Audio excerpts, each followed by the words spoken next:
gisuma ko ci ñoom ci yow laa ko gis. kon BCB la. mais ci yow laa ko gis Barthélémy li ma teg suma bët. maanaam ci ay fait ci assemblée nationale. mooy li nga fa def. mais loolu laa gis mu nekk lu ñaaw. mais yow da nga bokk ci presse boobu qui refuse de dire la vérité loolu mooy dëgg. mais wax ma. da nga bokk yow xam nga fu may waxee. ci presse bi qui refuse de dire la vérité xam nga tax ma ñëw TFM parce que saa yi bu may ñëw TFM ñëpp ne ma bul dem TFM man la damay dem TFM ce que j'ai à dire je le dirai sur la TFM yéen votre groupe là moo xam seen journal seen rajo seen télé yéen est-ce que yéen wax ngeen les violations du règlement intérieur vous devez informer juste et vrai vous ne l'avez pas fait vous ne l'avez pas fait am ngeen nag droit féetoo gauche wala droite wante vous n'avez pas le droit de ne pas dire la vérité. non di nga ma bàyyi ma wax di nga ma bàyyi ma wax Pape di nga ma bàyyi ma wax Papa Ngagne Papa Ngagne di nga ma bàyyi ma wax Papa Ngagne di nga ma bàyyi ma wax. la presse sénégalaise tey est mal vue par les Sénégalais. Ce n'est pas le caméraman, ce n'est pas le journaliste, ce n'est pas le photographe. On parle des patrons de presse. loolu may wax ci te duñ ko raay. d'accord yow mënoo nekk ma ñëw rek s'il te plaît mënoo nekk assemblée nationale parce qu'on parle de l'assemblée. Pape di nga ma may ma wax. Pape xam nga xam lu ma bëgg ñu d'accord ci ba pare. Pape da nga ma poser question di nga ma may ma wax. Pape posé wu ma la question dama la wax li ma xalaat ci li nga def assemblée nationale mais dama bëgg nga dégg. da nga poser question ak teg ci yokk ci affirmation c'est très grave ci man lu ma gis yow yaa def lu ñaaw Pape Ngagne damay poser une question Macky Sall est candidat à l'élection présidentielle. Papa Ngagne est candidat à l'élection présidentielle Massamba Lé et Mademba Lé ngeen dem déposer seen caution CDC caisse de dépôt et de consignation ñu jox leen seen récépissé ngeen dem conseil constitutionnel valider seen ay candidature jour élection bi ñu dugg ci ay centre de vote dugg ci bureau de vote il n'y a que le bulletin de Macky Sall est-ce que yow di nga ko nangu yow doo ko nangu doo déposer sa caution conseil constitutionnel enregistré sa candidature jour élection ñu ne la yow ce bulletin nekku fa c'est ce qui s'est passé à l'Assemblée nationale ma candidature a été enregistrée en bonne et due forme ainsi que bossu Lamine Thiam ak bossu Ahmed Aïdara au niveau du secrétariat général de l'Assemblée nationale secrétaire général de l'Assemblée nationale mu may dégg en bonne et due forme heure vote jot amul fenn fu ñuy wax ci règlement intérieur que président de séance am na pouvoir indi gendarmerie amul fenn fu ñu bind fii. non si loolu am na. amul non si loolu am na yow. amul non yow itam. Barthélémy bul wax loolu. Pape et puis nañ taxaw fenn ba pare nañ taxaw fenn. waaw Barthélémy xam nga fu ma bëgg ñu taxaw ci. mooy li ngay wax ci groupe GFM wax loolu am. non si waxoo lu am. je maintiens mes propos non mais d'accord sañ nga ko. je maintiens mes propos ba ñuy xeex Ablaye Wade fii gisoon nañ taxawaayu Youssou Ndour te manqué nuyu au passage suma grand la. gisoon nañ fi taxawaayu groupe Futur Média ba ñuy xeex Abdoulaye Wade. ok le premier opposant de Abdoulaye Wade c'était le groupe Futur Média. ok fii laa koy waxee. d'accord léegi xoolaat leen seen taxawaay léegi Bart. xoolaat leen seen taxawaay. d'accord Bart. parce que nag vous refusez de dire ce qui s'est passé à l'Assemblée nationale. Il y a eu plus d'une quinzaine de violations du règlement intérieur de l'Assemblée nationale. léegi Bart. dama ne on a exercé un droit. balaa gendarmerie dafa dugg. dóoruñu kenn xeexuñu ak kenn. liiral ma article 156 bi lan la wax. balaa ma leen lire article 156. ah non mais attends liiral ma article 156 bi non s'il te plaît on commencera d'abord par l'article 51. non. balaa ma leen lire l'article 156 avant 156 c'est d'abord 51 52 53 ñuy dem parce que une loi a d'abord un esprit. j'ai été législateur je suis redevenu législateur l'article 51 xam nga lu mu wax dafa ne député boo gis jour bu ngay entrer en fonction ak installation bokkul on parle français. parce que fii binduñu ko ci wolof dañ ko bind ci tubaab dañu ne jour bu conseil constitutionnel di proclamer résultat définitif jour boobu la Barthélémy Dias nekk député parce que à partir de jour boobu Barthélémy Dias a une immunité parlementaire à partir de jour boobu Barthélémy Dias am na juróom-ñetti fan pour démissionner entre ministre ak député fan ngeen mësee gis ministre di toog en même temps nekk député ci assemblée nationale mooy benn bu ñu njëkk a kaas. d'accord deuxième bu ñu kaas balaa ñu am président de séance ay huissiers ñëw di distribuer ay enveloppe ci enveloppe boobu ma ñëw rek s'il te plaît mais comment vous pouvez inviter quelqu'un vous ne laissez pas parler c'est scandaleux ça c'est tout de même scandaleux dama ne munoo nekk ministre ak député en même temps di siéger xanaa yéen loolu yéen journalistes yi yéen loolu gisu leen ko yéen ba may ñëw di wax am na ay enveloppe su ma bulletin nekku ci loolu yéen déggu leen ma gisu leen ma. mais ñëpp ko dégg ci télé bi lañ ko wax ko ci rajo bi mais dañ ko wax ci rajo bi wax ko ci télé bi s'il te plaît mais dama ni la loolu mais man pareeguma mais Barthélémy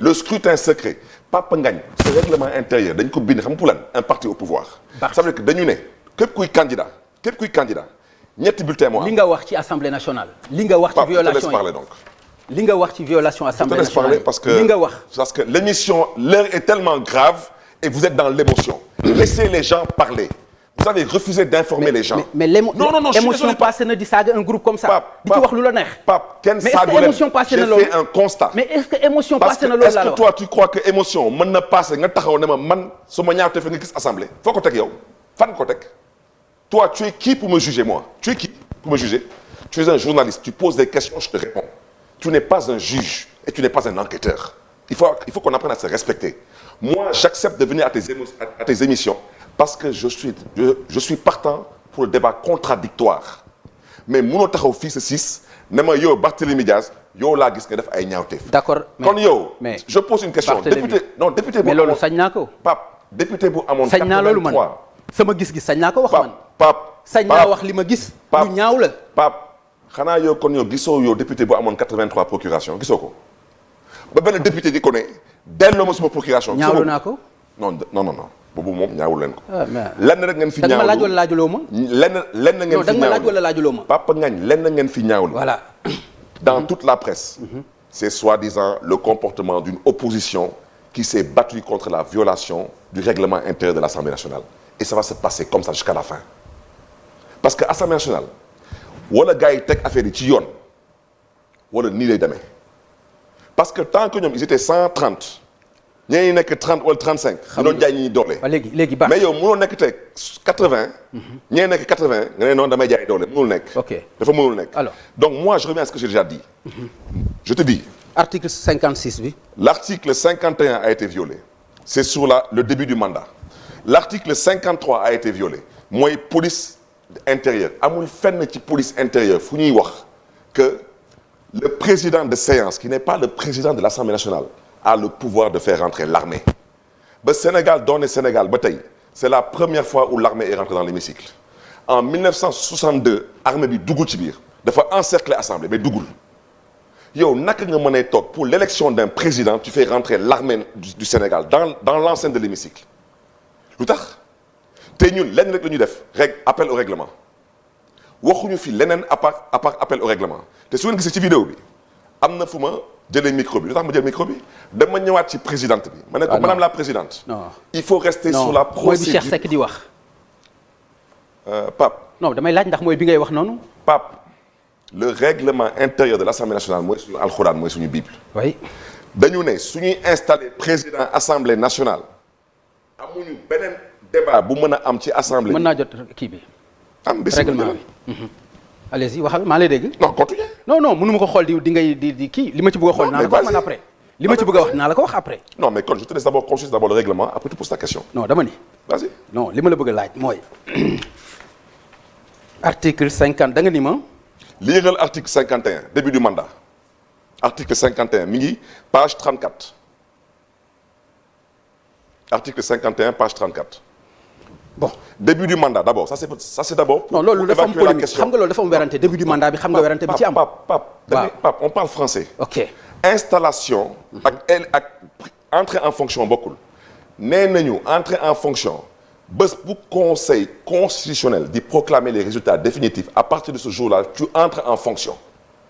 installation mooy lu ñu amoon assemblée nationale te danañu ne soo entré en fonction am nga juróom-ñetti fan pour démissionner.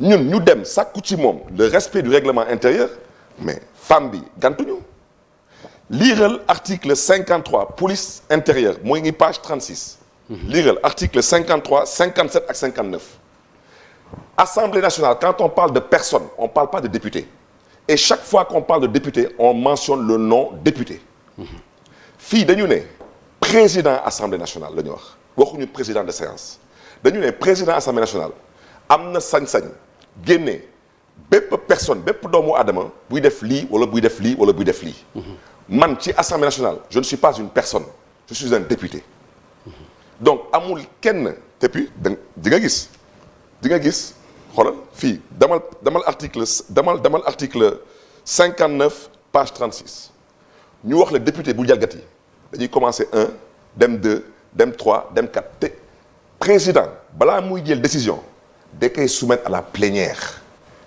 mooy décider est-ce que député bi dañ koy suspendre pour la durée de cette commission en fait comment dirais-je encore de ces travaux-là ou pas mais président Assemblée nationale ce n'est que d'abord qu'un député c'est un député qui a été choisi pour présider l'Assemblée nationale ce qui s'est passé à l'Assemblée nationale du Sénégal est une violation flagrante du règlement intérieur de l'Assemblée te scrutin secret lu tax ma ne la lii dañ ko nar a modifier parce que ils n'ont jamais pris en compte assemblée na doon ñëw am ñett ba ñeenti candidat moo tax ñu ne assemblée su ñuy fal président ñetti bulletin rek moo am bulletin candidat bi weex la soo ko bëggee votel da nga koy votel weex soo ko bëggee votel nga votel ko bleu soo bëggee mandu nga boole ñaari bleu ak weex waaw maintenant fan la règlement wax su amee ñette wala ñeenti candidat nu muy demee waxu ko fenn moo tax ñu ñëwoon daf leen proposition ñu ne leen comme fii ñu mënul bind ak ñu mënul lire dañ fi xaw a bëri et la preuve règlement bi nee na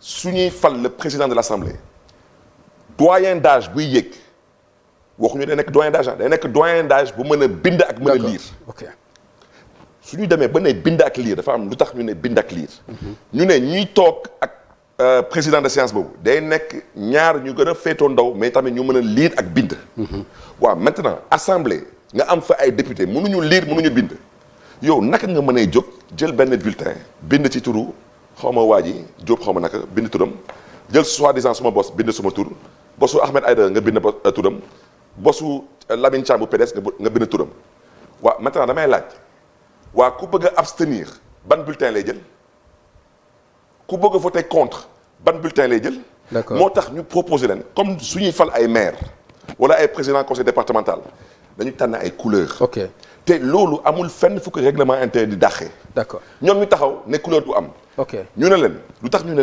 na ngeen jël couleur parce que ñun xam nañ que ci biir assemblée bi am na fi benn député bu fi am ay procuration pour 82 députés te tegu ko ci yoon parce que même pour procuration yi mais xoolal page 53 lépp boo ko bëggee expliquer dafay non mais il faut nga comprendre moi aussi xoolal non déglu ma Sénégal xamuñu ku tooñ ku fayu la ñu xam xoolal s'il te plaît dernier article bi laay wax xoolal article 88 page 53 nee na pour que Barthélémy Dias jox Pape Ngagne procuration Pape Ngagne votel ko Barthélémy dafa noor a feebar indi preuve que dafa feebar wala Barthélémy tukki wala mais naka la Barthélémy Dias mën a nekk ci assemblée nationale toog Pape Ngagne di voter à sa place fan la am. d'accord léegi Barth xam nga li nga wax nii.